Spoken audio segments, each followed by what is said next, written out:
Hi, AFTERBUZZ TV fans. Today I'm in studio with Garry Meier. He's a Radio Hall of Famer, he's an Emmy winner, and he has a weekday podcast 5 days a week. Let's hear more right after this. You're tuning into the destination for TV superfan discussion, AFTERBUZZ TV. And now, let the buzz begin. Now, doesn't it sound nice to start to a round of applause? Even if it's on tape. It doesn't Get matter. your applause wherever you can get them. I get it, Buzz. This is kind of a B thing. You got a theme going here, Zoe. We do, and I love clapping. So, Garry Meier in studio with me today. Garry, where can everyone find you on social media? Well, I have a website, GarryMeier.com, and if you want to get me on Twitter, you've got @Garry Meier Show, Facebook, The Garry Meier Show, and that's spelled GarryMeier, and I'm in a very exclusive club of Garys with 2 R's, guys that have 2 R's in Garry. And sadly, we have just lost Gary Marshall, 2 R's in Garry, and Gary Shandling. I'm kind of worried right now. I would be too if I were you. To be in that club, yeah. Yeah, you might think about a name change. And I'm your host, Zoe Hewitt. You can find me on Twitter and Instagram @Zoe Said What. That's Zoe Said What. And 2 Z's or 1? only 1 Z in my name. But it's a buzz. Zzz. You should do it the theme here. Zzz. Zoe. Zoe and on BuzzFeed. I should think about changing that. You should. Well, lucky for me, no Zoes have, knock on wood, passed away recently. Okay, I'll keep an eye out for you. I'm safe at the moment. You, Good. on the other hand, you might want to eat They healthy. say it comes in 3s. I know. Okay. Absolutely. Now, this year in April, you launched a new podcast, Yes. 5 days a week, The Garry Meier Show online. What has that transition been like, going from traditional radio to podcast form? Well, I spent a good amount of time on AM or FM, and then about 2 years ago, I made that leap, which a friend of mine told me 10 years ago I should have made, but I wasn't ready. I had a comfort zone going, and I thought, I don't know. But a couple of years ago, when I was done with my contract at this radio station, I thought, I'm going to try this now. This is the time to do it because I just want to explore something new, and the way things are going with that world, that's the future. And the way I look at AM and FM, it seems like that fizz has been diminishing over the last 10 or 15 years. So this seemed like a better way to go. And I'll tell you what, now that I'm about 3 months into it, I'm having a blast. It's like I'm reborn again, doing what I've been doing for a number of years. It feels like I'm starting out, but in a different way. I'm not starting from zero, but it's new, so it has that kind of excitement. And it's always fun to start a new project. And you said that in your very first podcast, you went on for 2 hours because you felt like, wow, I can keep going. So how have you focused your show? Well, it's funny because I was on an AM station and they moved me to their digital platform. And the first show on that, I was sitting there talking, and I realized I talked for 1 hour and 45 minutes straight. Now, in comparison, when you're on AM or FM, those formats are set. You talk for 6 minutes, you stop. You go to traffic or news or commercials. So this freedom was very intoxicating, and I really liked it because I'd never had that long form kind of way to talk on the radio. So this offered that opportunity, and I'm really enjoying the fact that now I talk for pretty much a straight hour. That's the show, 5 days a week, and it's just a different way to do it, but I'm enjoying it as much or more than I ever did. And I feel like that's something that fans enjoy. I know for me, if I turn on the radio, I feel like I'm constantly listening to a commercial or I'm listening to traffic that is nowhere near where I am. And I feel like I want to talk to someone and say, I'm in this area. But you can get all that information on your phone now. And Exactly. that's what I heard from people. When I started the digital platform, I had my traffic person do traffic, and I started getting these texts. Why are you doing traffic? I can get that on my phone. Drop it. Mm-hmm. And that's true. You don't need those elements. People can get those on their own. So all you have to do is deliver the content that I delivered. Now, if I was on AM or FM, it would take 2 hours for you to get a solid, and it wouldn't be a solid hour, an hour of content from me. It would be 6 minutes in those fragments. With this, it's a solid hour. You get all of me for that hour. And 6 minutes is a very short amount of time to get much in. It depends. Some people, if you ask them to sit in a room and start talking, talk for 6 minutes now and make it interesting. Mm-hmm. It's not as easy as it sounds. At least that's what I tell people because, listen, I'm just flapping my soup coolers here. It's not heavy lifting. I get that.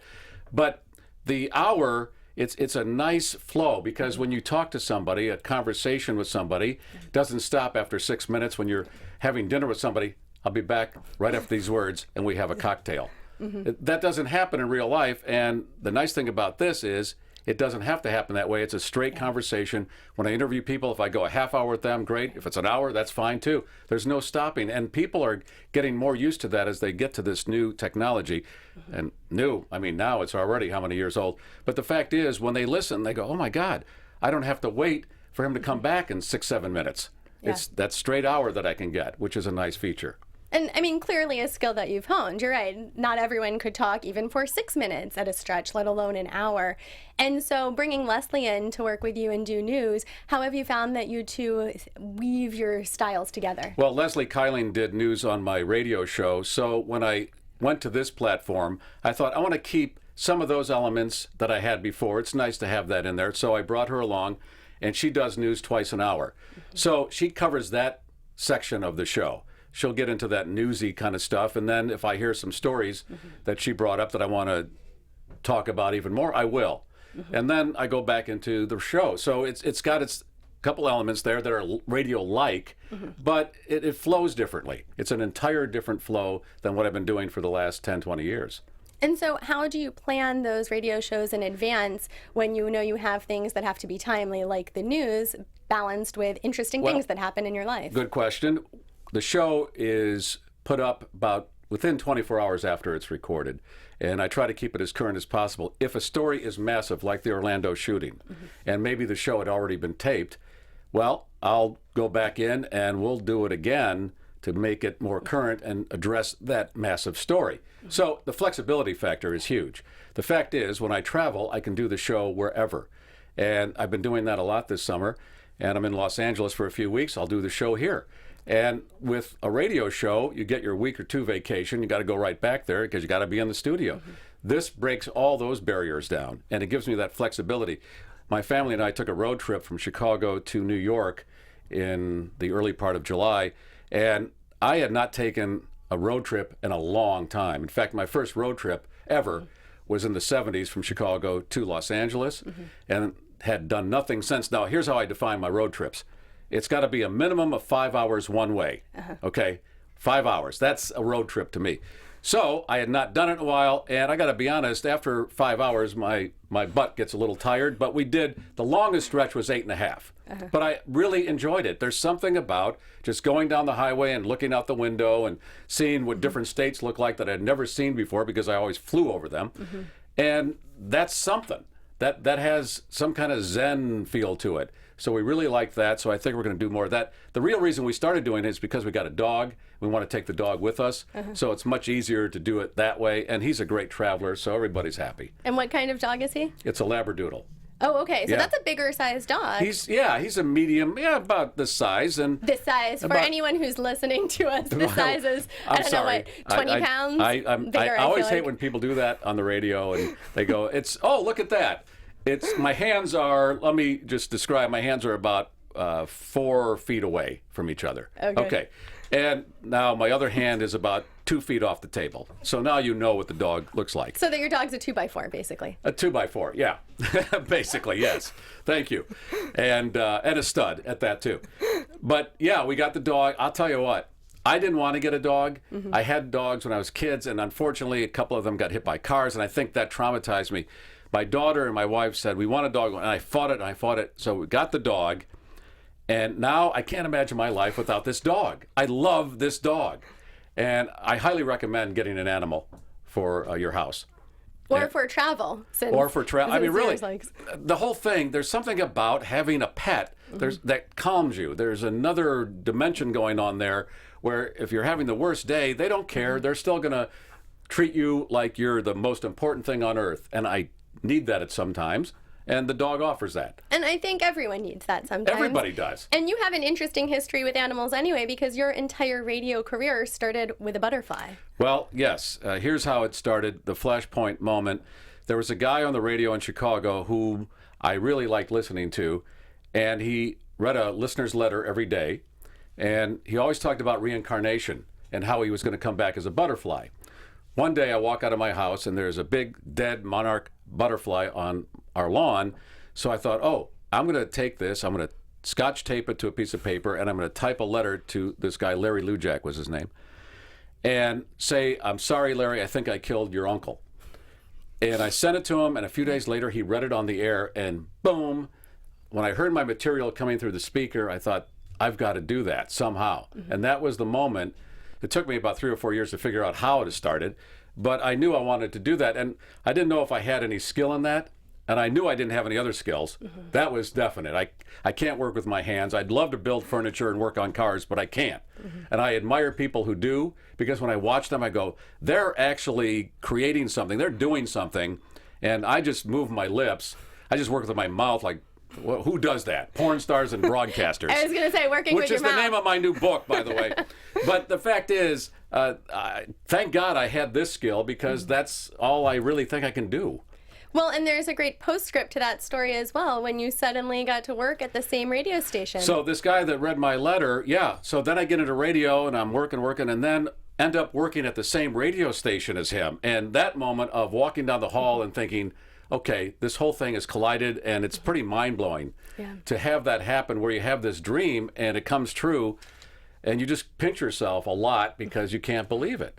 Yeah, and I think when people are lucky enough to have that opportunity, it's also great to be able to recognize it and not just go, yeah, you know, I was on the radio, it was great. No, really. But to pinch yourself and really recognize how amazing that opportunity was. I didn't know anybody in the business. I had to build this all from scratch, and when it happened, I thought the accomplishment will never be taken for granted. When I was walking to the radio station every day, I always had that moment every day of, wow, this is the coolest thing that could happen to me. And to communicate with thousands of people and have them enjoy that, there's something that really you can't describe happening in the middle of all that. And that visit every day, when you become part of somebody's life like that, it's unbelievable.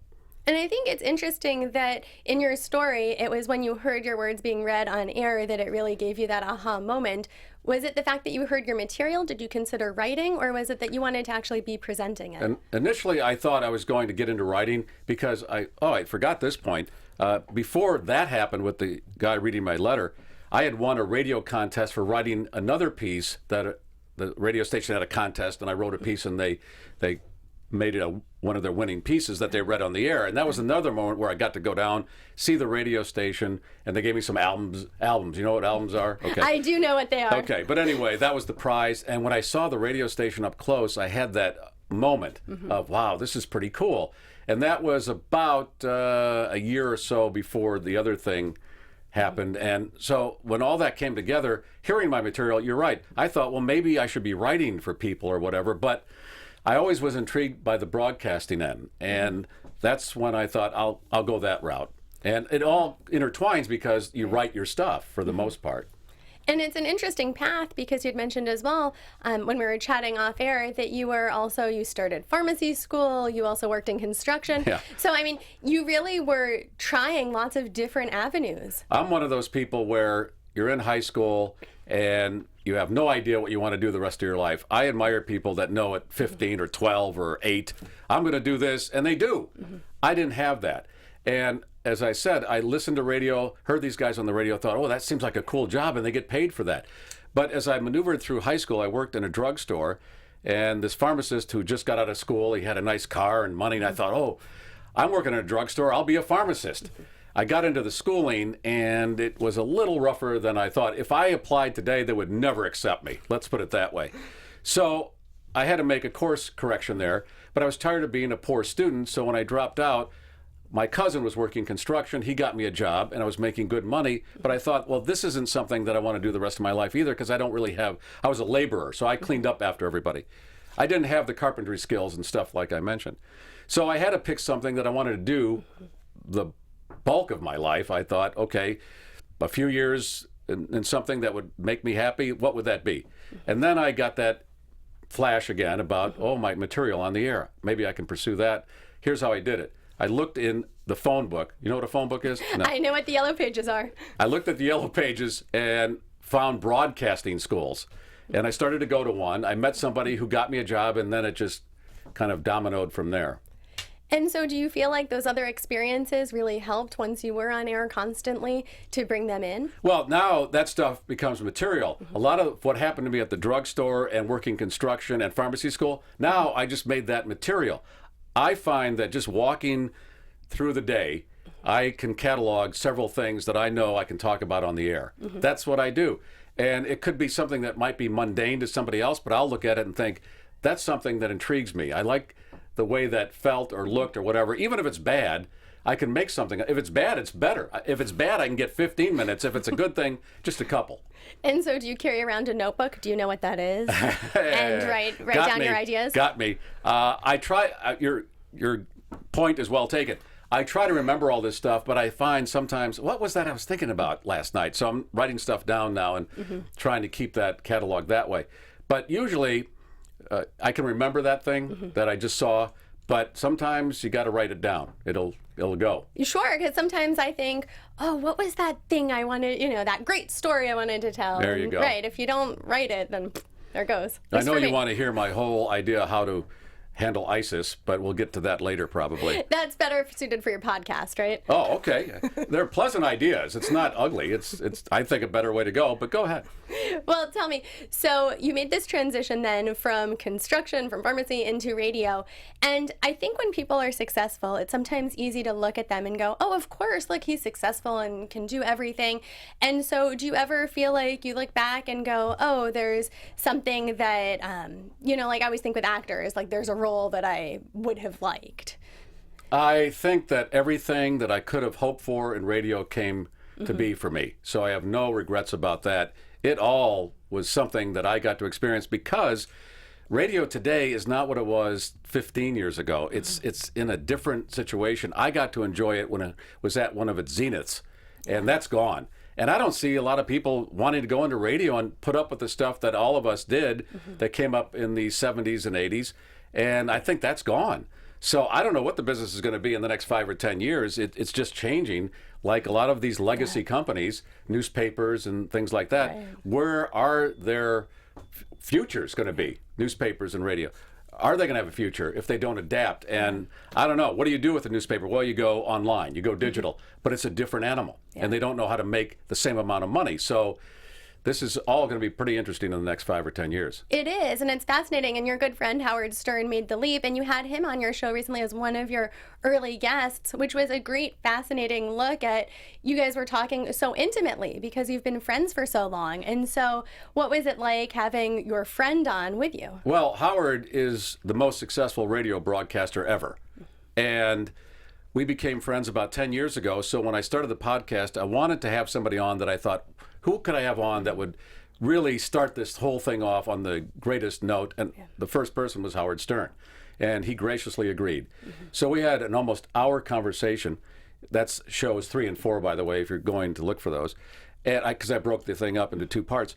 But you're right. It was like we were talking about radio. We both started about the same time in our careers. And we had a lot of commonality there. So we just kind of talked about those moments, and everything was radio in our mind shared with the listener as far as how we went through the process, what happened to us, and the different experiences. So that was a lot of fun for me. I really enjoyed that, even though it's another radio guy. It's a guy, like I said, that's the most successful. So that's a good look at the top of the mountain right there.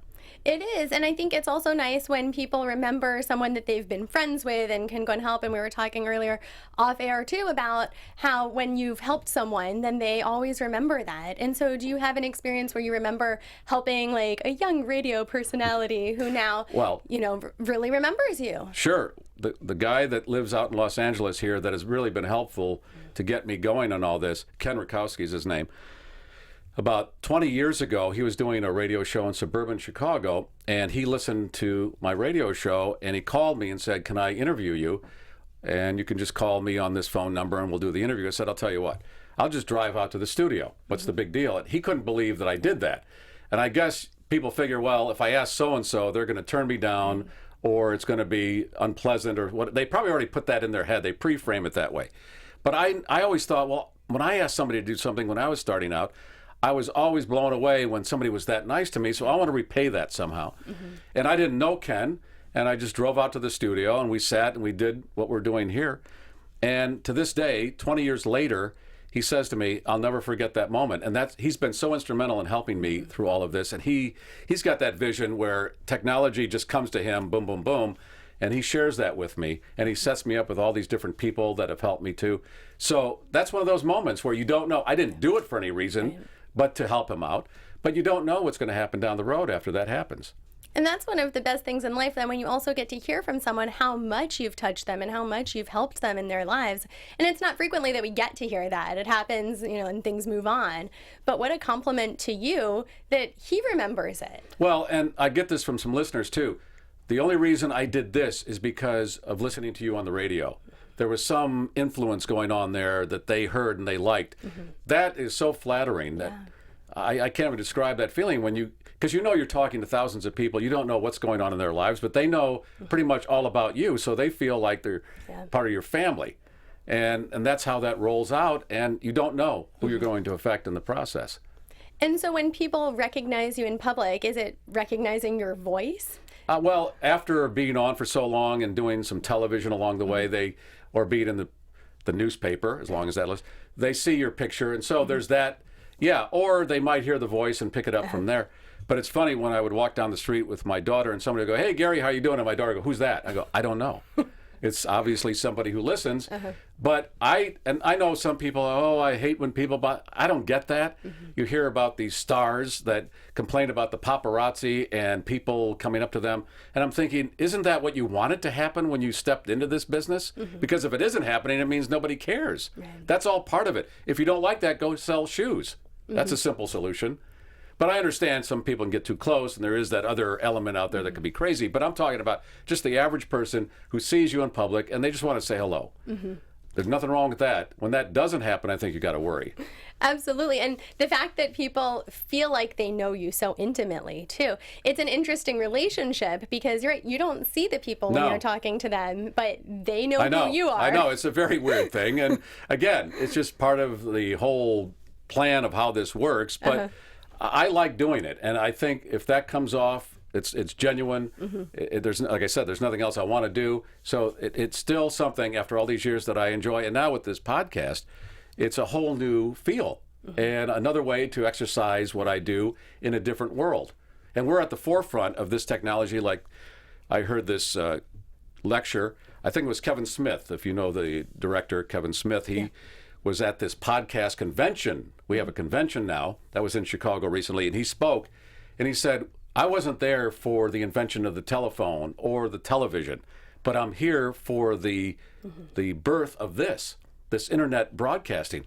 We're witnessing this as it happens." So that's pretty interesting to put it in those terms.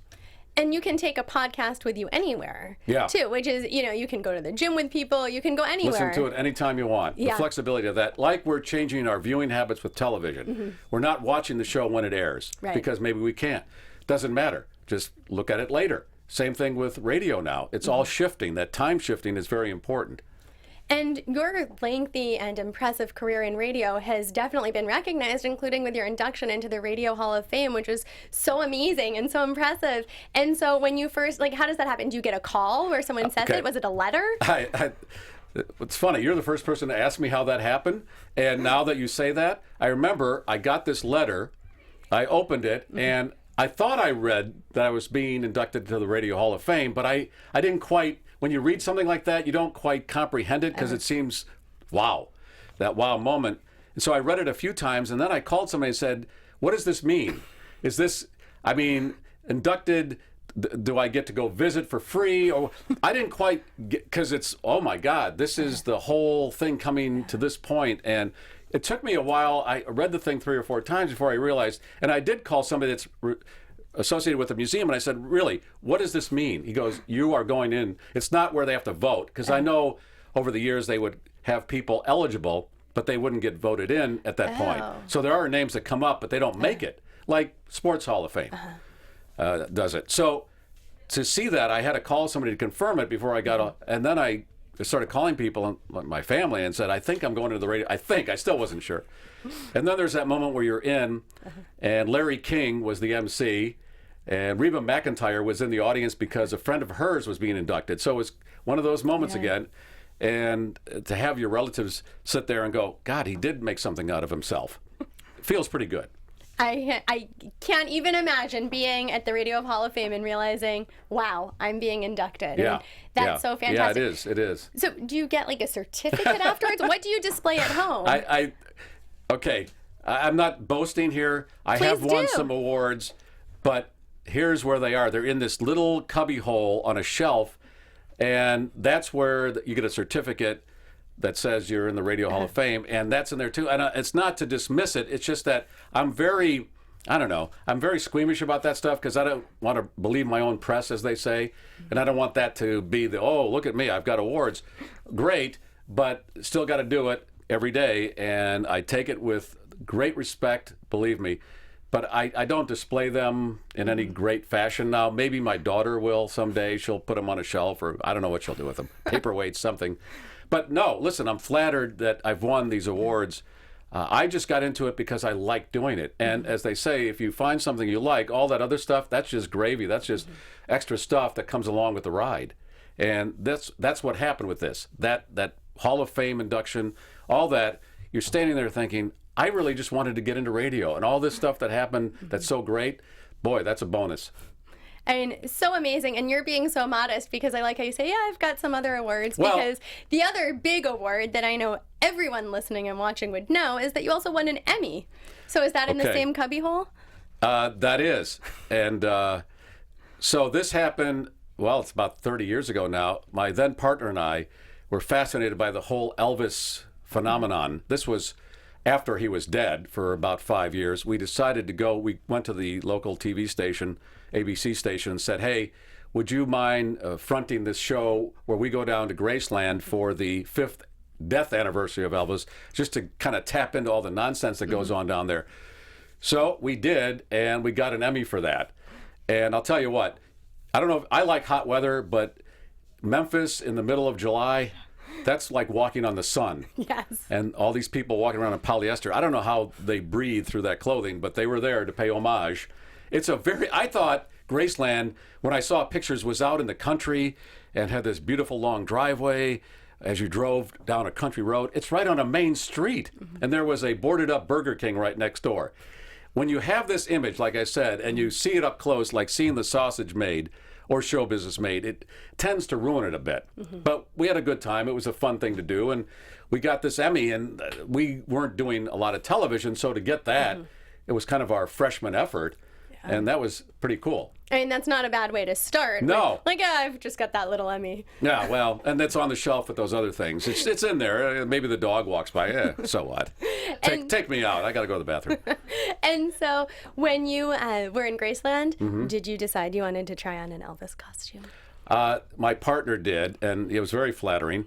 I had the cape on. He had the full jumpsuit on. Yeah, we put some of the jewelry on and stuff. Yeah, I don't know. I haven't been down there in a long time, maybe since then. And I don't know if the circus is still the same, but it was crazy. I mean, all these bad gift shops across the street and all this weird activity going on. And I don't know. You can't describe it. You got to go see it. Again, now you can tour the house. You couldn't go through the house then. Oh, really? Yeah, we tried to bribe one of his cousins to get us in there at night, and he wouldn't do it. But now you can go through there and see all the bad wallpaper and stuff. Although I think Priscilla changed the wallpaper because it was hideous. I mean, poor Elvis. I don't know. I think he must have had his bodyguards do the decorating because it was bad. So when you're somewhere with a TV show, everyone seems to be like, ooh, media. Yeah. So did you get to do something special? What did you get to do that the typical visitor didn't get to do when they went to visit Graceland? Yeah. Really, we had to kind of bribe our way, so to speak, because they didn't know what our angle was. We were kind of making fun of the whole thing. And, of course, the relatives that are working there, they're not going to buy that. So we kind of did things across the street where all the gift shops were and all these other weird things that were tourist traps. We got to go to the grave site, which is next to the house, and we filmed that. But all that other stuff was off limits. So we had to kind of work around all that. And it came out fine. It was fun to watch and do. Clearly it came out more than fine. Yeah, and believe me, when we're sitting there and our names were announced, it was one of those other moments where I go, no, we didn't win this, really. So, yeah, that was another crazy moment.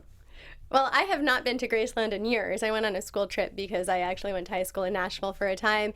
And they had one of the great things, and I love tourist traps, is that they had like little Elvis driver's licenses, things like that. So what were some of the gift shop highlights? Well, they had the lighters with everything you can imagine with his face on it. And it was a lot of tchotchke and come on, he's better than this, right? But the stuff was everything, lunch boxes and candles and jackets with his tour dates on it and all that stuff. I mean, a lot of it was polyester. So, again, it doesn't breathe in Memphis heat. And that's kind of a problem. But I remember I got the tour jacket. I remember that was in my closet for many years. And then I think I put it into the Salvation Army. Some guy right now is wearing the Elvis jacket somewhere in this country. It probably looks pretty good on him. You should have put your initials in it. Yeah, exactly. As donated by. But I didn't load up on a lot of the tchotchkes. I just liked seeing them, but because it was stuff that I would never, I mean, really, everything you can imagine, his face was on it. No, what would you do with it, right? Well, yeah. But it's fascinating. It is. Somebody was making a lot of money off of him, and it's probably not, but they straightened all that out. They got rid of the people across the street that weren't part of the estate, and Priscilla lined up all that, so I think it now makes a lot of money, and it's all kind of now under one company. And yeah, I mean, I just think even if you're not an Elvis fan, it's fascinating. And the fact that you were there just 5 years after his death, because at this point in time, I feel like he's just more of a mythological figure. And it's fades, harder to right. comprehend what it must have been like 5 years after when you couldn't go. That fever was still there because these Elvis fans were rabid. And I'm sure they still are, but I can't imagine it's the same. You don't hear about it as much. And I think they've cleaned a lot of it up around the mansion. But no, it's what, 77 when he died? Think about that. That's coming up on 40 years. Yeah. So that stuff does fade. Although I have to say, when we were in New York City, when I walked by the Dakota where John Lennon lived and was shot, that space on the sidewalk, people still, this is 36 years later, still stop, take pictures like it happened a week ago. So a lot of this stuff does still resonate with certain people. And I have to say, I'm still kind of fascinated that I could stand right at that spot where it all happened. And that has to be Memphis, too, in certain degrees. And in a way, it ties back to what we were saying, too, about what you do resonates with people, that you don't even realize sometimes the reach of what you've done. And sometimes you may never even have the opportunity to realize just how great that reach is. No, you can't imagine. And so when you do your podcast, do you keep that in mind, that you want to keep things to, I guess, a certain style? You know, like we talked a little about Howard Stern, that he's more of the shock jock. So do you think like, okay, this is what I want specifically to put out there? I think this is a completely new canvas. So I'm filling in the blanks as I go along. And the shows from the first month and the current month might have a little different feel to them because I'm getting a little more comfortable in how I want to do it. But I'm interviewing all kinds of people. It was Howard Stern. It was Adam Carolla. It was a woman who climbed all 7 summits. And I'm thinking, if I walk 5 miles, I get tired. This woman is climbing every tall mountain on the planet, and then she snow skied on the North and South Pole. And you feel like you're running in place when you talk to people like this. It was a fascinating story, but I like that. I like hearing about different things. And so I'm going to bring a lot more of that in as the show goes on. There's a lot of diversity about the types of people you're talking to. Right, it's not going to be just one kind of thing. It's not going to be just comedians or this or that. It's all kinds of people. In Chicago, I interviewed a White Sox fan and a Cubs fan, because in Chicago, these two fan bases really don't like each other. And I wanted to tap into that a little bit, and so I gave equal time to each fan. That kind of stuff. And are you White Sox or? I'm not a huge baseball fan. Here's the way I look. Neither. Here's the way I look at it. If they win, either team is good for the city, and I have to be promoting the city, I think, because that's where I live. So if these people are going at it and that doesn't do any good, how about if we just go for a winner? Whichever team that is, or both teams, good enough for all of us. Now that you give them a choice, people have to divide up. They got to pick. If there's only one team, only one baseball team, you're that team's fan. So this is one of those things where 4 cities in the country have 2 teams, and Los Angeles being one of them. Do they have that rivalry here with the Angels and the Dodgers? I don't think so, but I will also take myself out of the sports. Yeah, but it's very rabid. I know in New York with the Mets and Yankees, there's that too. And I'm thinking, if you're a baseball fan, you could go to a baseball game every day between April to October. I mean, isn't that good as a baseball fan? But they don't look at it that way. It's, I got to pick one team and stay with it. Right. Okay. Well, like we're saying all along, people are rabid fans of what they are rabid fans of. That's it. So how do you stay on top of everything to make sure that you're finding the weirdest news or the most interesting things to share with people? Well, the internet, it's a godsend, because I have a producer and she goes through these stories every day and sends me these stories, and my God, there's a lot of weirdness out there. And I read the papers and all that still. I'm from that school that read the papers, and when that goes, I think that's going to be a really sad day, because there was something about having that document every day. Think about what goes into that. I mean, we take it for granted now. But how many people are needed to put this thing out every day? There's a lot of stuff in this. And now it's all going to go digital, and it's not going to be the same, but the preparation is ongoing. When I came out to Los Angeles a couple days ago, you walk around, you see things. Some people might see what I see, and I'll bring that onto the show. And one of the things I saw, which I don't know if you can make what you will out of this, my wife and I are at an outdoor restaurant in the al fresco section. You order your food at the counter, and then you go sit, and they bring your food. We're sitting there, and these two women come, and they put their purses on the table where they're going to sit, and then they left their purses and went and ordered food and left their purses. They were gone for about 5 or 10 minutes, and I thought, in Chicago, I can't imagine somebody doing that, where somebody has access to the purse because we're sitting right next to the sidewalk. There was a little barrier, but still. And I thought, well, that restores my faith in humanity. The purses were still there when they came back. But again, some people wouldn't even bother to think about that, but that's what I saw. And I thought, that's interesting. You want to hear about my Uber experiences? I would love to hear about your Uber experiences. I'd never taken Uber before this trip to Los Angeles. All my friends that are here have been talking for several years. You got to use Uber. So this trip, we decided not going to rent a car. Let's try this Uber thing. So today, did 3 Uber rides. The first 2 were with women. Now, the first woman said, it's interesting because 98% of the drivers are men, and here you have a woman right out of the box. Our second driver was a woman. So here's what I saw. We get in the car with the women driving. They have pleasant music on. It's very zen. And they're very into the whole process. In fact, both of them said, I like driving more in LA since being an Uber driver. I found this whole rhythm with it. The third one is a male. No music on in the car, complaining about the whole process basically and how he's worn out by the end of the day. And it was just a whole different experience. And I thought, I don't know what this says about things, and maybe we have to look at the presidency and maybe just to give a woman a shot. I'm not saying, I know they both have issues, but the fact is, it was interesting to see the different attitudes of the women drivers and the male driver. But I have to tell you, I'm loving Uber right now, especially in Los Angeles, because you don't have to drive, which is nice. You just sit back and enjoy the scenery and have nice conversations with the driver. It's economical compared to other ways to go. So I like Uber. I don't know what that means, but I'll tell you what, so far so good. I feel like we need get you an Uber sponsorship. Damn it, Uber. Where are you, Uber? Let's go. Call me. And I'm sure listeners will get to hear more about your Uber experiences and more about your time in Los Angeles. Thank you so much, Garry, for coming in and chatting with me. Hey, my pleasure, Zoe. Thank you. Thank you. And so where can listeners go to find your podcasts and find you? GarryMeier.com. That's the clearinghouse for everything. You'll find everything. I have apps. If you have an iPhone, go to the Apple Store.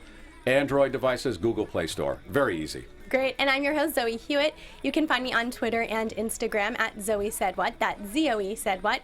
You can also find me here later tonight at AfterBuzz at 10 p.m. leading the American Gothic panel. And you can find me on YouTube at Zoe Hewitt Hosting, where I do a weekly movie analysis show. Oh, you're busy. I am busy. Thank you so much for joining us for AfterBuzz TV Spotlight On. See you next time. From executive producers Maria Menounos, Kevin Undergaro, Phil Svitek, and the entire AfterBuzz TV staff, we would like to thank you for listening to the AfterBuzz TV network. To watch or listen to other after shows and post comments or questions, be sure to visit AfterBuzzTV.com. I'm Sir Richard Wentworth, and this has been a presentation of AfterBuzz TV. Buzz you later.